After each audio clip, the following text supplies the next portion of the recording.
এত সহজে এই গাছ কাটা যাবে না দিদি, আমার পক্ষে সম্ভব না। তুমি চেষ্টা করে দেখো। গোপাল দাদা, একটা করাতের ব্যবস্থা করো। কুড়াল দিয়ে কাটা যাবে না।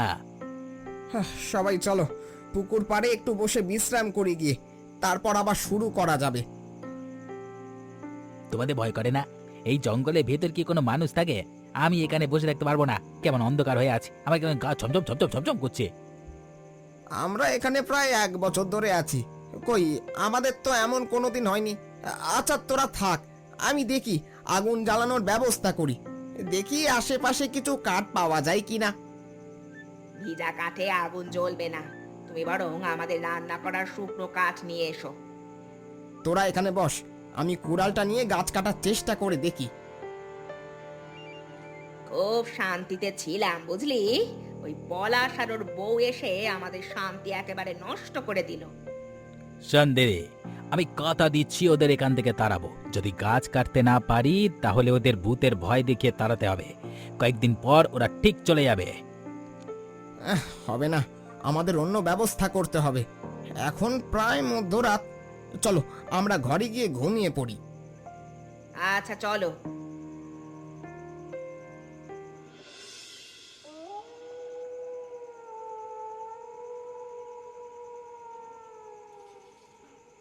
কেউ গাছটা কাটবার চেষ্টা করেছে, কিন্তু কেন? আমরা এখানে আছি বলে?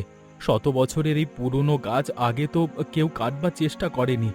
টিয়া, নিচে নেমে এসো তো। কি হয়েছে? আমাকে আবার নিচে নামতে বলছো কেন? তুমি কি সাপ দেখেছো? সাপ থাকলে নিচে নামতে পারবো না।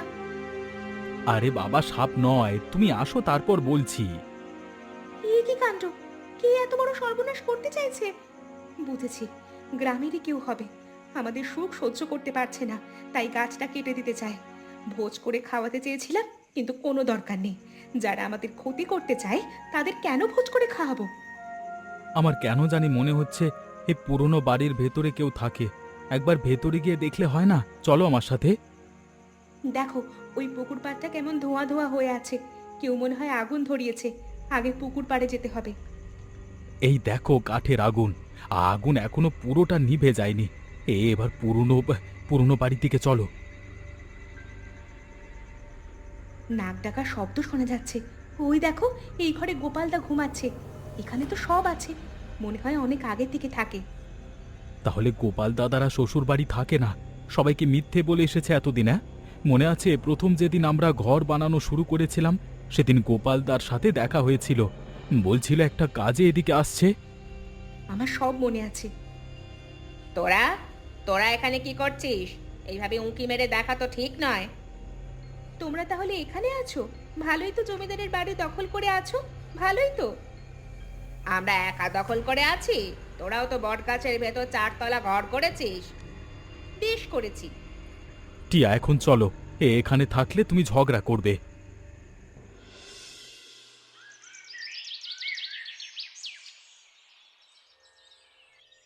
কি রে, তোর মন খারাপ? মুখটা এমন শুকনো শুকনো লাগছে কেন? বউয়ের সাথে কি ঝগড়া করেছিস? শুনলাম নাকি তোরা গাছের ভেতর 4 তলা বাড়ি করেছিস, তাও আবার জমিদার বাড়ির বট গাছে। ঠিকই শুনেছ পিসি, তবে আমরা একা থাকি না, পুরনো বাড়ির ভেতরে গোপাল দাদারাও থাকে। গোপাল তো বলেছিল শ্বশুর বাড়ি থাকে। তাহলে এতদিন মিথ্যা কথা বলেছে। তোরা যখন আছিস তাহলে আমিও যাব। ওইখানে তো অনেকগুলো ঘর, একটা ঘরে আমি থাকবো। ঝড় বৃষ্টি হলে আমার কুঁড়ে ঘরের চাল দিয়ে জল পড়ে। মাঝে মাঝে মনে হয় ঘরটা বুঝি উড়ে চলে যাবে। তুমি বরং আমার বাড়ি থাকতে পারো, আমি তো 4 তলা ঘর করেছি, তোমার থাকতে অসুবিধে হবে না। আমার আবার দালানে থাকার ইচ্ছে। সারা জীবনে কোনোদিন তো দালানে থাকার ভাগ্য হলো না। এই বয়সে এসে যদি একটু ঠাঁই হয়, তাহলে মরার আগে শান্তিতে মরতে পারবো। ঠিক আছে, তুমি তোমার মনের ইচ্ছা পূরণ করো, পারলে আজই যেতে পারো। এবার আমার দুখানা গরম গরম জিলিপি দাও দেখি। হ্যাঁ, আজকে যে খেয়ে যাচ্ছিস, বউয়ের জন্য নিয়ে যাবি না? আমি খেয়ে নিই, তারপর দুখানা নিয়ে যাব। পিসি, একটা কথা জিজ্ঞেস করব, কিছু মনে করবে না তো? কি মনে করব? তুই জিজ্ঞেস করতে পারিস। তোকে তো আমি নিজের লোক বলেই মনে করি। তোমার স্বামী সংসার কি কোনোদিন হয়নি? আমি জন্মে থেকে তোমাকে একা দেখি, কিন্তু কোনোদিন কিছু জানতে চাইনি। আমার বিয়ে হয়েছিল, কিন্তু বিয়ের 3 দিনের মাথায় আমার স্বামী হঠাৎ করে বমি করতে করতে মারা যায়। তারপর আর কোনোদিন বিয়ে করিনি। খুবই কষ্ট পেলাম। আচ্ছা, আমি এবার যাব। তুমি ওকে কখনো গরম গরম জিলিপি দিয়ে যাও তো। যাক, এই বয়সে এসে দালানে থাকার সৌভাগ্য হলো। যতদিন বেঁচে থাকবো ততদিন এখানেই থেকে যাব। পিসি, তুমি এখানে কেন? তুমি জানো না এই বাড়ি এখন আমাদের? আমাদের অনুমতি ছাড়া এখানে কেউ আসতে পারে না। তুমি চলে যাও, নইলে তোমাকে আমরা বের করে দেব। এটা কারুর বাড়ি নয়। অনেক বছর আগে এখানে জমিদার বিক্রম আর তার পরিবার বসবাস করত। জমিদারের কোনো ছেলে পুলে ছিল না, তাই জমিদার দুঃখে আত্মহত্যা করেছিল। তারপর থেকে আস্তে আস্তে এই বাড়ি জনমানব শূন্য হয়ে যায়।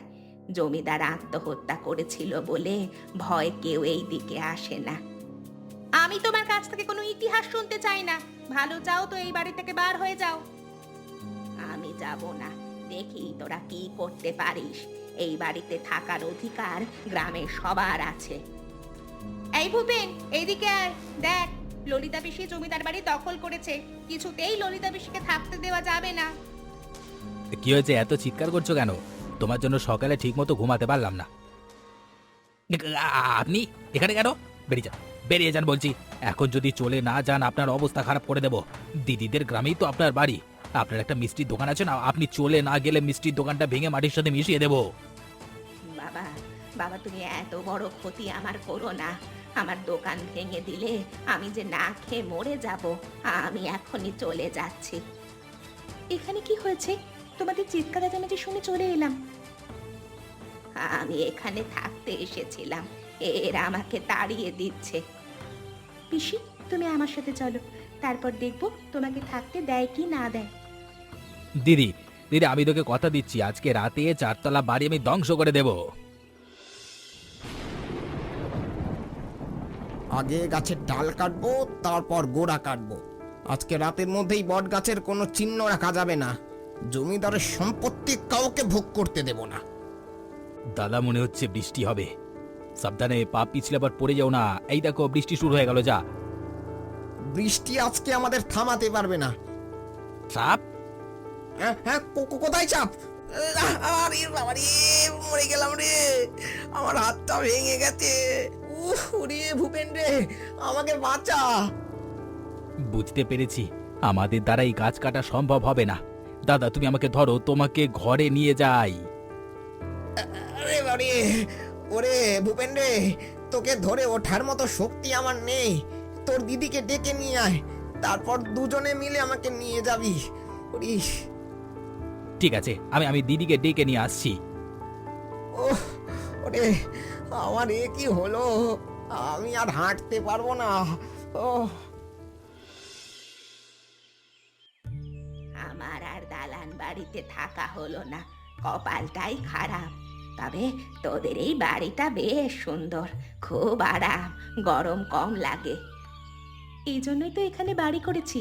ঝড় বৃষ্টি হলেও ভাঙার ভয় নেই, আবার গরমেও কষ্ট কম। সে তুই ঠিক বলেছিস, তবে প্রত্যেক মানুষের তো একটা করে শখ থাকে। আমার যেমন দালানে থাকার খুব ইচ্ছা হয়। পিসি, আমি তোমার ইচ্ছা যে করেই হোক পূরণ করবই। তুমি আমার ওপর ভরসা রাখো। তোর বেশ সাহস। শোন মা, আমাকে তাড়াতাড়ি খেয়ে দোকানে যেতে হবে। ওই দোকানটাই আমার শখ। যা আয় রোজগার হয় তা দিয়ে আমার বেশ চলে যায়। এই বয়সে তুমি রোজগার করো। সবাই যদি তোমার মতো হতো তাহলে সংসারে কোনো অভাব থাকতো না। ছেলেদের পাশাপাশি মেয়েদেরও আয় রোজগার করা উচিত। তোর কথা ঠিক, তবে আমার কেউ নেই বলে বাধ্য হয়ে দোকান চালাতে হয়। একটা বিশাল ঘটনা ঘটেছে। কালকে রাতে গোপাল বট গাছের ডাল কাটতে গিয়ে পড়ে গেছে, পড়ে মাজা ভেঙে গেছে। বেশ হয়েছে, তুমি জানলে কেমন করে? আগে রিয়া বৌদির সাথে দেখা হয়েছিল, উনি আমাকে বলল আজকে। চলো আমরা আমরা আমরা দেখতে যাই। যেমন লোক ওদের তেমনই শাস্তি হয়েছে। এমন করে বলতে হয় না, কারোর বিপদে কখনো খুশি হতে নেই। ওরা তোমার সাথে এত খারাপ ব্যবহার করার পরও তুমি এই কথা বলতে পারলে? আমিও যদি ওদের মতোই ব্যবহার করি, তাহলে ওদের সাথে আমার পার্থক্য থাকলো কিসে? আরে হয়েছে হয়েছে, এবার তোমরা চলো। পিসি, চলো আমরা যাই। তোমরা এসেছো, দেখো কি বিপদে আমরা পড়ে গেছি। আমি একটা গাছড়া ওষুধ দিব, সেই ওষুধ খেলে কয়েকদিনের মধ্যে গোপালের মাজা ব্যথা কমে যাবে। তোমার সাথে এত খারাপ ব্যবহার করার পরও তুমি ওষুধ দিবে? পিসি, তুমি অনেক ভালো মানুষ, তুমি আমাদের মাফ করে দাও। এসব কথা এখন থাক, আগে গোপালকে সুস্থ করতে হবে। একটা কথা, ললিতা পিসি, তুমি আজকে থেকে এই জমিদার বাড়িতে থাকবে। এই বাড়িতে থাকার অধিকার সবার আছে। ঠিক আছে, আমি আজকে থেকেই থাকবো।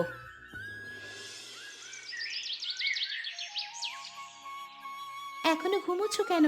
এত বেলা অবধি তুমি তো ঘুমাও না। কি হলো, শুনছো? একদিন কাজ না করলে কিছু হয় না। এখান থেকে যাও তো, আমাকে বিরক্ত করো না। একটা কথা বলার ছিল, তুমি রাগ করবে বলে বলতে পারছি না। আমার না এখানে আর ভালো লাগছে না। গাছের ভেতর চারতলা বাড়িতে থাকার স্বাদ আমার মিটে গেছে। কেন ভালো লাগছে না? এখানে তোমার থাকতে হবে। গাছের ভেতর 4 তলা বাড়ির জন্য তুমি আমাকে পাগল করে দিয়েছিলে। কত কষ্ট করে আমি বাড়িটা করেছি, আর এখন তুমি বলছো এই বাড়িতে থাকবো না? এখানে থাকতে ভালোই লাগে, কিন্তু বিষাক্ত পোকামাকড় আর সাপের বড্ড ভয় করে। এই বটগাছে অনেক সাপ। তুমি যখন যা বলতে তখন তাই শুনতে পারবো না, ভালো লাগে না। তুমি এখান থেকে যাও, আর আমাকে একটু শান্তি করে ঘুমাতে দাও তো। হুম হুম হুম। বুঝতে পেরেছি, এই বাড়ি ছেড়ে আর যাওয়া হবে না। কি আর করা, সাপ আর পোকামাকড়ের সাথে বসবাসের অভ্যাস করতে হবে।